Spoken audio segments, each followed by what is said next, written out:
Today, Ramiz Alakbarov, the Deputy Special Coordinator for the Middle East Peace Process, briefed the Security Council and said that the ceasefire in Gaza remains fragile, as we have seen with continued attacks and strikes in Gaza.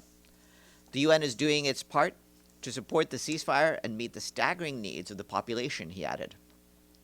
He urged Israel and Hamas to fully implement the ceasefire, exercise maximum restraint, and adhere to international law, including relevant UN resolutions. The ceasefire must be consolidated to enable recovery and reconstruction in Gaza, he added. The United Nations stands ready to support these efforts.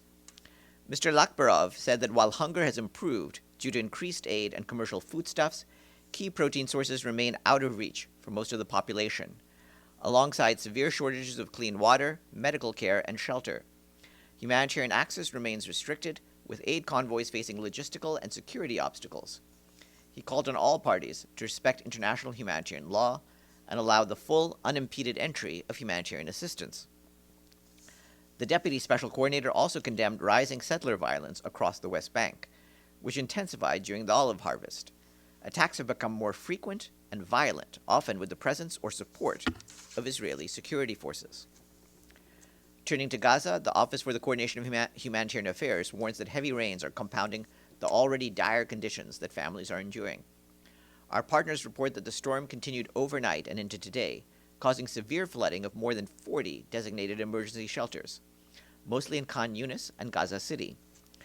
Some displaced families sought shelter in bathrooms or temporary learning spaces after their tents were damaged. The latest estimates from our partner indicate that some 700 tents have been damaged or otherwise impacted by the flooding, with thousands of people affected. Teams helping manage displacement sites are clearing blocked drainage channels and pumping floodwater away from shelter yards. In recent days, and despite ongoing challenges to the humanitarian response, the UN and our humanitarian partners have been working to address the needs of families across the Strip, despite the harsh conditions on the ground. Yesterday, the UN and our partners coordinated 9 humanitarian movements inside Gaza with Israeli authorities. 4 were facilitated and 3 were impeded, but eventually completed. These missions allowed us to collect critical supplies from the Kerem Shalom and Zakim crossings, including food, fuel, blankets, tents, and winter clothing.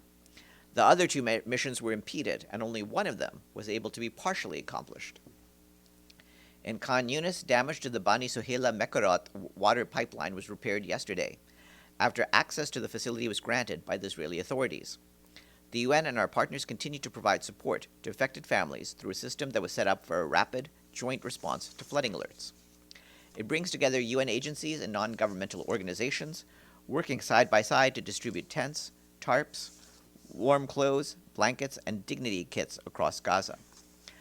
Last Saturday, our partners providing nutrition support distributed 7.5 kilograms of high-energy biscuits per household to more than 1,000 families who were affected by the latest rainstorm in various areas.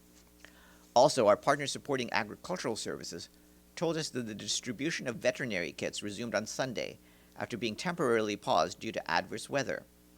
Since the start of the distribution on 9th of December, approximately 400 herders have received these kits, along with animal fodder. Turning to the situation along the Blue Line, our peacekeepers in southern Lebanon yesterday discovered several anti-tank mines, along with activators and fuses, in Sector West. In another discovery, peacekeepers found a mortar projectile, a grenade, grenade launchers, and batteries in Sector East. As usual, these discoveries were referred to the Lebanese Armed Forces.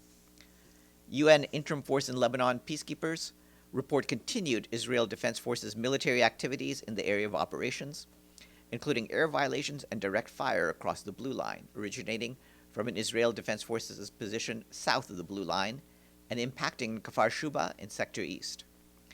Incidents of aggressive behavior towards peacekeepers continue to take place.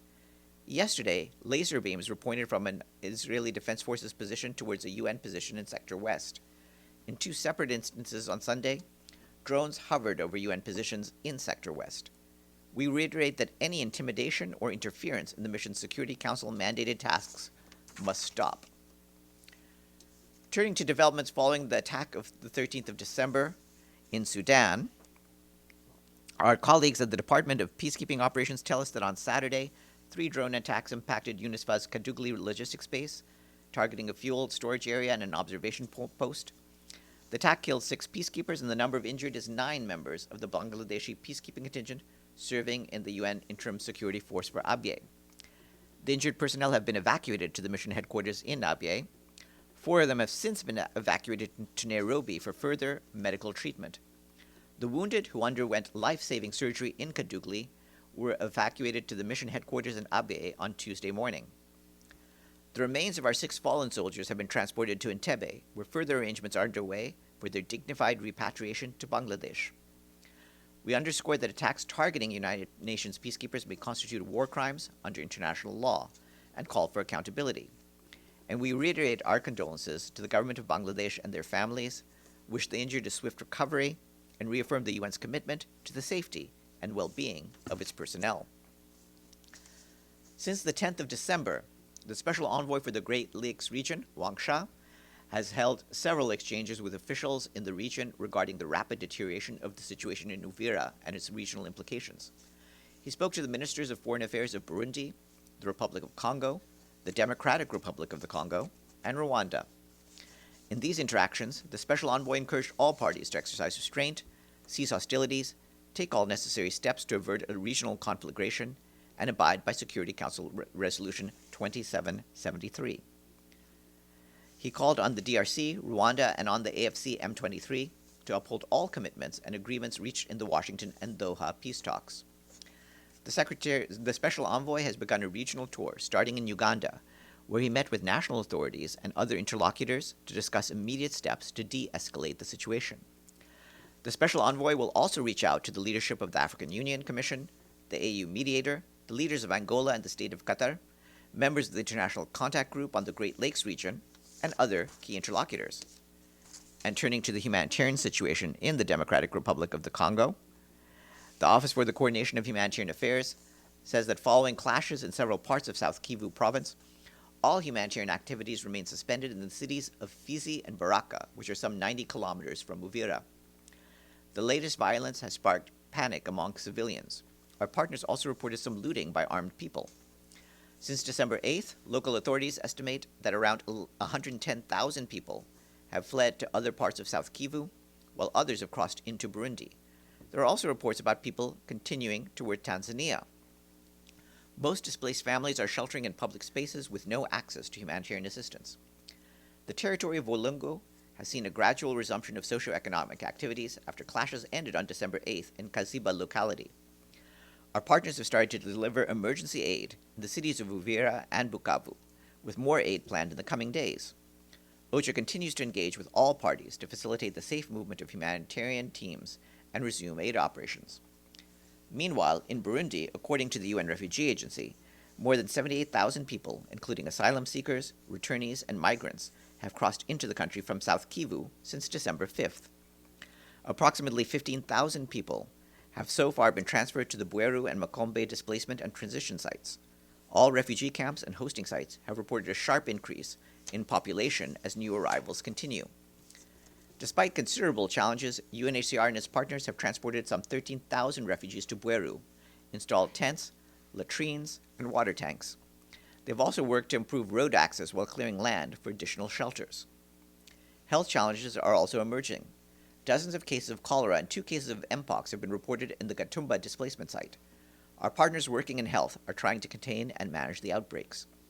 Our partners continue to scale up life-saving assistance amid growing needs, limited resources, and lack of fuel. And tomorrow, my guest will be Dennis Zulu, UN Resident Coordinator in Jamaica, the Bahamas, Bermuda, the Cayman Islands, and the Turks and Caicos Islands. And he will brief us virtually on the impact of Hurricane Melissa. Are there any questions for me? Going? Gone. All right. Have a good afternoon, everyone. Take care.